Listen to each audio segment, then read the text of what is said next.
If you keep fish or axolotls or any type of aquatic animal, please watch this video. Unless you do not like creepy crawlies, then just scroll past. You don't want to watch this, it's gross. I want to talk about anchorworms because anchorworms have actually been finding their way into my Facebook groups and into my inbox a lot in the last 2 months. To the point where I'm actually quite concerned and want to go ahead and make a PSA about this because it is seeming that there is a problem going on with the distributor and nobody's talking about it. Last warning, just seriously, if you do not like creepy crawlies, just go, just get out of here.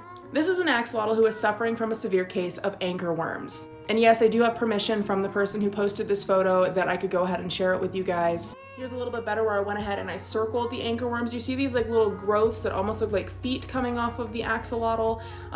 Those are anchorworms and they embed themselves in your axolotl's skin. They will also embed themselves in your fish's scales, like under their scales, and it's gross and just, I hate them so much. Here's another one that has a little bit more of a mild case. You can see one there as well as on the back leg there. Zooming in, you can actually see it right here coming off of this back leg. It almost looks like a tiny foot at the base of the actual foot.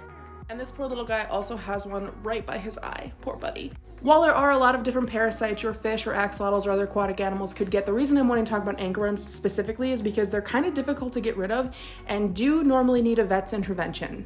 At least with axolotls, the mature adults have to be manually removed because there is not a anti-parasitic treatment that you can use on them that can effectively kill adults. On top of getting the mature adults manually removed from your axolotl, you also have to treat your tank, and it's just not a fun experience. I honestly do not completely understand what goes into treating for anchorworms. I've never had them, but from what I've gathered, it's a nightmare, and I never want to experience it. I don't want you guys to ever experience it. Now, the interesting thing about every single case that has come into my inbox in the last 6 to 8 weeks, which is a lot, is that either the axolotl itself or a new plant that was introduced to the ecosystem of that tank all came from a local fish store.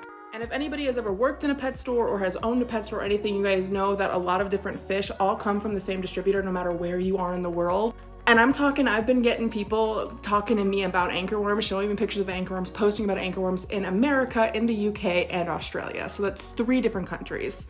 Which is why my theory, and keep in mind this is just a theory, I can't really back this up, there is most likely a national distributor of some type of fish or plant that has an anchorworm problem and is not addressing it or doesn't know about it.